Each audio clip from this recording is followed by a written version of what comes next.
Wassalatu wassalam ala Rasulillahi wa ala alihi wa sahbihi wa man wala. Qala al-Imam Ibnul Qayyim rahimahullah faslun fi mab'athihi sallallahu alaihi wasallam wa awwal ma unzila alaihi. Sebuah pasal yang menjelaskan tentang diutusnya Nabi Muhammad sallallahu alaihi wasallam dan ayat Al-Quran pertama yang diturunkan untuk beliau. Qala rahimahullah ba'athahu Allahu ala ra'si arba'in wa hiya sinnul kamal. Allah Subhanahu wa taala mengutus Nabi Muhammad sallallahu alaihi wasallam sebagai nabi dan rasul di usia genap 40 tahun. Wa hiya sinnul kamal. Usia 40 tahun adalah usia yang sudah sempurna, matang dan masak. Qila, bahkan ada pendapat para ulama yang menyatakan walaha tub'athur rusulu. Dan pada usia 40 tahun juga para rasul itu diutus. Wa amma ma yuzkaru 'anil masih.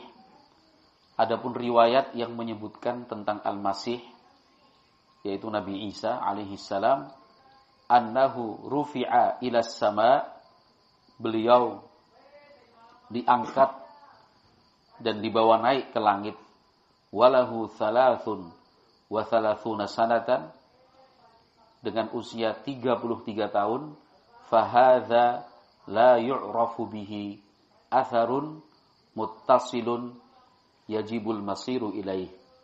Maka keterangan ini tidak diketahui adanya riwayat yang bersambung yang mengharuskan kita untuk memegang riwayat tersebut. Jadi pada intinya usia yang matang itu adalah usia yang telah dinyatakan genap 40 tahun. Para nabi dan para rasul diutus oleh Allah Subhanahu wa taala pada usia tersebut, pada usia 40 tahun. Bagaimana dengan Nabi Isa? Ada riwayat menyebutkan bahwa beliau dibawa naik ke langit pada usia 33 tahun. Jawabannya tidak ada riwayat yang bisa dipegang. Tayyib, qala rahimahullah wa awwalu ma budi'a bihi Rasulullah sallallahu alaihi wasallam min amrin nubuwah ar-ru'ya. Tanda kenabian pertama, awwalu ma budi'a, awal permulaan Rasulullah sallallahu alaihi wasallam memperoleh tanda-tanda kenabian adalah ar-ru'ya, mimpi. Karena tanda-tanda kenabian itu ada berapa? Ada 40. Satu dari 40 tanda kenabian itu adalah mimpi yang benar, dan menjelang hari kiamat mimpi orang yang beriman itu benar. Oleh karena itu kita dianjurkan juga, banyak riwayat dari salaf, ya, di antaranya para sahabat, bahwasanya mereka sebelum tidur itu berdoa kepada Allah Subhanahu wa taala supaya mendapatkan mimpi yang benar, mimpi yang baik. Qala rahimahullah thumma akramahullahu subhanahu wa ta'ala bin nubuwati. Kemudian Allah Subhanahu wa ta'ala memuliakan beliau bin nubuwah, dengan kenabian. Awalnya mimpi yang baik, mimpi yang baik, mimpi yang baik. Kemudian setelah itu Allah Azza wa Jal mengangkat beliau sebagai seorang nabi. Faja'ahul malaku, datanglah malaikat menemui beliau, wa huwa bi ghari Hira. Waktu itu beliau berada di dalam gua Hira. Kita mengatakan begitu. Di atas gunung apa ini? Gunung apa, Mas Nur? Gua Hira itu di gunung apa namanya? Gunung Nur. Makanya ditanya Mas Nur. Ya, Jabal apa? Jabal Nur. Ya. Wa huwa bi ghari Hira. Wa kana yuhibbul khalwata fihi. Dan memang beliau senang menyendiri di sana, di dalam gua tersebut.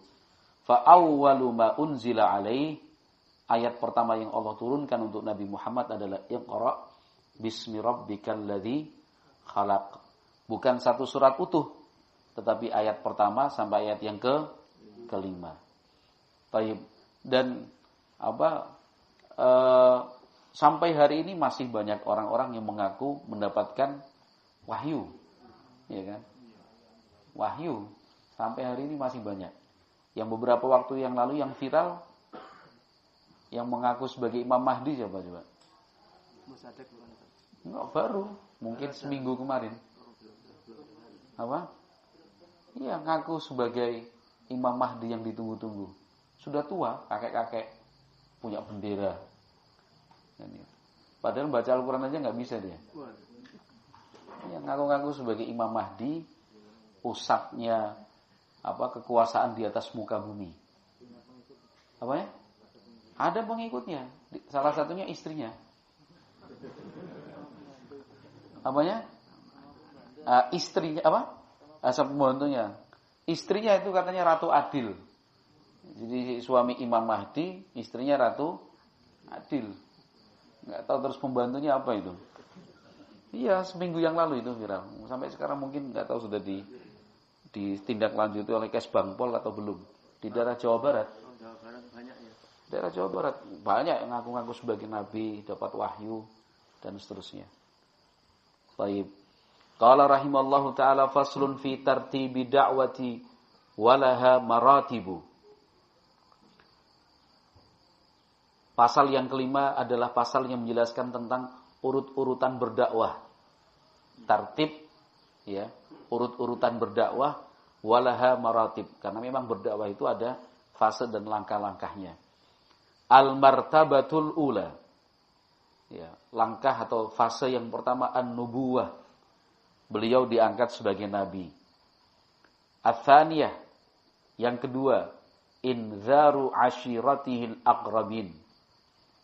Memberikan penjelasan dan peringatan untuk kerabat dekat, ashiratahu al-aqrabin.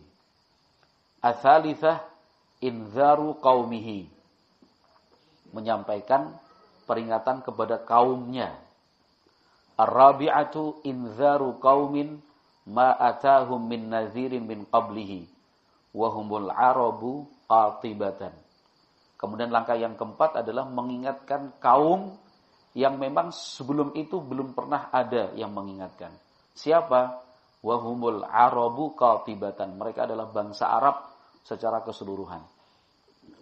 Al-khamisatu, yang terakhir, yang kelima, inzaru jami'i man balaghathu da'watuhu minal jinni wal insi ila akhir dahri.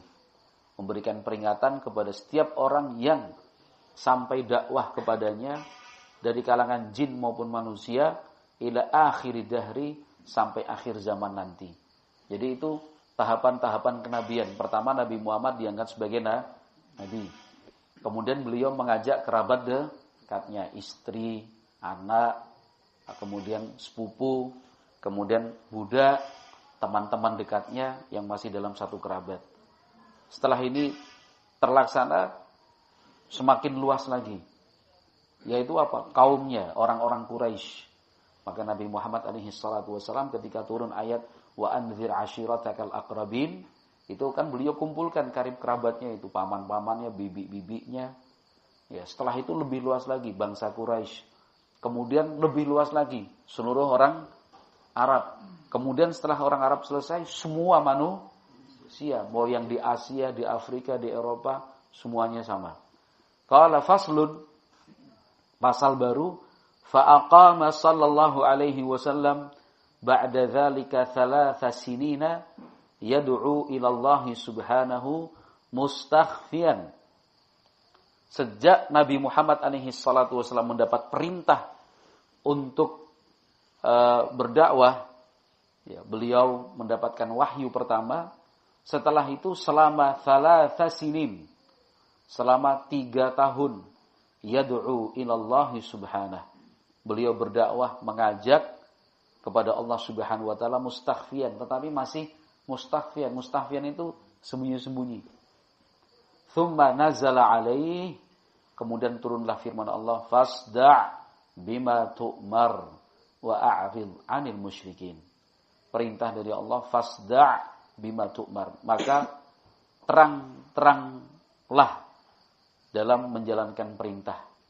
Kemudian berpalinglah dari orang-orang musyrik. Jadi perintah berdakwah secara terang-terangan.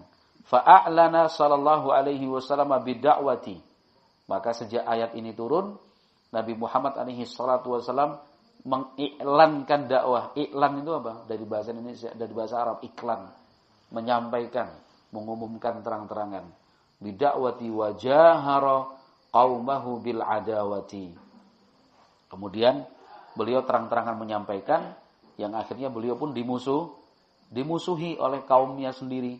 Washtaddal adza alaihi wa 'alal muslimin. Kemudian semakin beratlah gangguan yang beliau alami dan yang dialami oleh kaum muslimin, hatta sampai azinallahu lahum bil hijrataini. Allah izinkan mereka, yaitu kaum muslimin, untuk melaksanakan 2 kali hijrah. Hijrah yang pertama ke Habasyah. Hijrah yang kedua ke Madinah. Baik, berarti totalnya berapa lama? 13 tahun. 3 tahun sembunyi-sembunyi, 10 tahun terang-terangan. Ya. Kemudian beliau berhijrah ke Habasyah. Kemudian selang tidak berapa lama ada perintah hijrah ke Madinah. Baik, itu fase-fase perjuangan Nabi Muhammad sallallahu alaihi wa alihi wasallam. Tapi kemudian hal ini disalahgunakan. Ya, disalahgunakan oleh rata-rata kelompok ekstremis. Orang-orang yang punya pemahaman untuk mengganti sistem pemerintahan yang sudah ada sekarang ini. Kelompok-kelompok jihad, kelompok-kelompok hijrah, kelompok-kelompok takfiri memegang hal ini untuk dijadikan sebagai alasan dan dasar melakukan gerakan-gerakan. Akhirnya mereka apa? Wah, kita sekarang fasenya fase Mekah, mereka bilang seperti itu. Jadi kita harus diam-diam, sembunyi-sembunyi, berdakwah itu harus rahasia-rahasia. Itu kelompok-kelompok khawarij seperti itu. Di Indonesia banyak. Ya, mulai dari NII, dari JAT, JAD, kemudian JI, ya, kemudian MMI. Itu pecahan-pecahannya sangat banyak sekali. Ya. Ada lagi JI, itu ada Jamaah Islamiyah. Ya. Itu banyak tersebar di Indonesia, ratusan ribu jumlah mereka. Bahkan mungkin jutaan sampai simpatisannya. Ada kantong-kantongnya mereka di Sumatera, ada di Lampung, ada di Sumatera Barat, ada di Bengkulu, ya, ada di Aceh. Kantong-kantong mereka seperti itu. Di Jawa, terutama Jawa Tengah, Jawa Barat. Ya, Jawa Timur, pesisir bagian utara. Yang Sulawesi Selatan. Ya, kemudian Maluku ada. Sulawesi Tengah, Poso juga ada. Itu mereka berkembang. Kenapa? Karena itu ideologi. Ya, walaupun ditangkap, ya nanti punya anak, punya murid, dan seterusnya seperti itu. Maka cara yang paling efektif, ya selain penangkapan itu adalah memberi kesempatan pada ahlu sunnah untuk menjelaskan kepada masyarakat dengan dalil, dengan hujjah. Mereka banyak yang punya pemahaman seperti ini. Ini sekarang fase Mekah. Fase Mekah itu artinya diam-diam aja. Tapi dari keterangan Ibnul Qayyim kita tahu ternyata sembunyi-sembunyi itu di Mekah berapa lama? 3 tahun. Nah, mereka puluhan tahun fase Mekah terus. Ya. Puluhan tahun fase Mekah. Diam-diam rahasia. Ya kan? Kita harus pakai jalur sistem putus. Selnya sel putus. Kalau ketangkap satu jangan bilang sama yang lain. Dia nggak kenal siapa di atasnya, dia nggak kenal siapa di bawahnya. Cuma taunya mentornya si A, si B, dan si C. Itu orang-orang khawarij. Ya, orang-orang ekstremis. Di Indonesia juga banyak seperti itu. Tidak benar. Ya. Kenapa? Karena kita sudah sampai pada tahap yang terakhir. Kenapa harus ngulang lagi dari yang pertama? Sekarang berdakwah itu harus terang-terangan. Apa sih yang kita takutkan? Apa yang disembunyikan? Yang disampaikan adalah firman Allah, sabda Nabi Muhammad sallallahu alaihi wasallam. Gak ada alasan untuk sembunyi-sembunyi, rahasia-rahasiaan. Justru berdakwah secara sembunyi-sembunyi, berdakwah secara rahasia-rahasia itu yang patut dipertanyakan dan dicurigai. Kenapa harus sembunyi-sembunyi? Kan itu udah sampaikan saja. Tapi di satu sisi kita juga dihadapkan dengan kenyataan yang dilema, ya kan? Kita mau pakai masjid umum nggak boleh, Ya kan? Kita akhirnya mau pakai rumah dicurigai. Terus yang mana ini, ya kan? Mau pakai masjid umum, katanya ya kalau pengen kegiatan seperti itu mau gawe masjid dewe. Giliran bikin masjid sendiri, mau bikin masjid sendiri dihalang-halangi. Katanya bikin perpecahan. Yuk piye akhirnya. Ya kan? Akhirnya ya harus komunikasi yang baik. Baik, harus bersabar. Qala rahimahullah faslun fi asma'ihi. Pasal ini menjelaskan tentang nama-nama Nabi Muhammad sallallahu alaihi wasallam. Qala rahimahullah wa kulluha asma'u nu'utin. Nama-nama Nabi Muhammad semuanya bukan sekedar nama. Ya, tetapi nama yang menunjukkan nu'ud. Nu'ud itu naat, sifat. Jadi nama Nabi Muhammad itu menjelaskan sifat Nabi Muhammad yang sesungguhnya. Selain Nabi Muhammad tidak seperti itu hukumnya. Ada orang namanya soleh, tapi ternyata jahat. Ini kan? Namanya padahal soleh. Ada orang namanya muslim, tapi perbuatan-perbuatannya tidak menunjukkan keislaman. Ada orang namanya sobir atau sobur, tapi ternyata suka marah. Namanya Ahmad Syakir. Sering bersyukur, tapi sambat terus. Kalau nama untuk Nabi Muhammad memang sesuai kenyataan. Begitu. Itu yang dimaksud asma nu'ud. Laisat a'laman mahdhatan.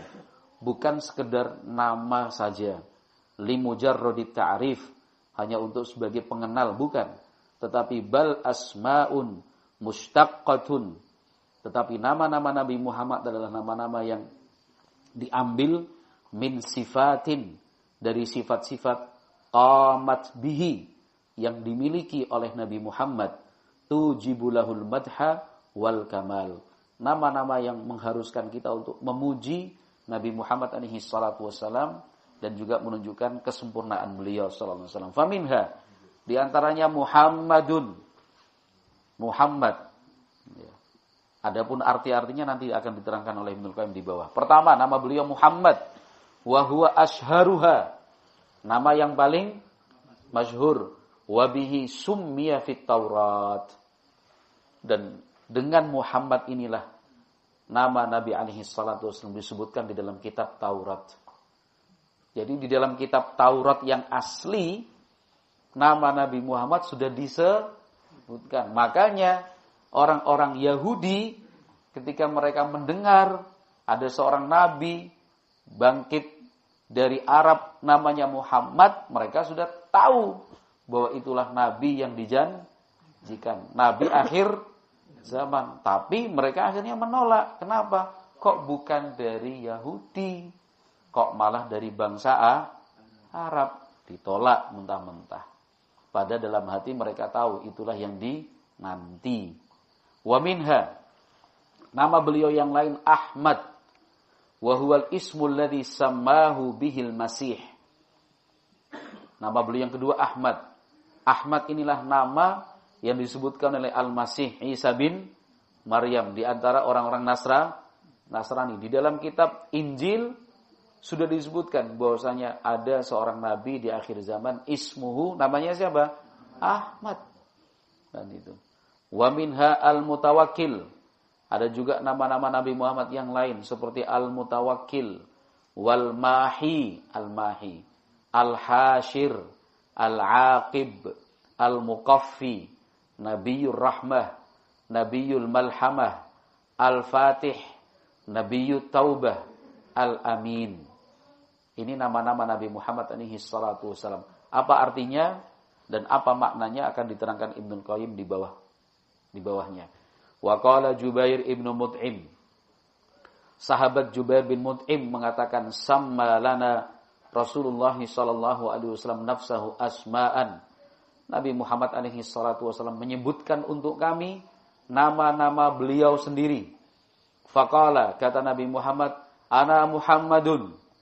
Saya Muhammad. Wa ana Ahmad. Nama saya juga Ahmad. Wa ana al-Mahi. Sayalah al-Mahi. Alladzi yamhullahu biyal kufra. Al-Mahi itu artinya yang menghapus Melalui saya Allah menghapus kekafiran. Wa anal hasyir. Al-hasyir itu artinya mengumpulkan. Alladzi yuhsyarun nasu ala qadami. Manusia akan dikumpulkan di bawah kakiku nanti. Artinya di depanku. Wal aqibu alladzi laisa ba'dahu nabiyyun. Namaku juga al-aqib.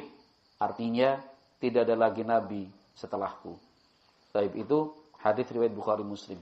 Ada beberapa nama: Muhammad, Ahmad, Mutawakkil, Al-Mahi, Al-Hasyir, Al-Aqib, Al-Muqaffi, Nabiyur Rahmah, Nabiyul Malhamah, Al-Fatih, Nabiyut Taubah, Al-Amin. Berarti menurut keterangan Ibnu Qayyim, nama Nabi Muhammad ada 12. Apa arti dari ke-12 nama itu? Akan kita baca pada pertemuan yang akan datang insyaallah taala. Taib, subhanakallahumma wa bihamdika asyhadu an la ilaha illa anta astaghfiruka wa atubu ilaik. Assalamualaikum warahmatullahi wabarakatuh.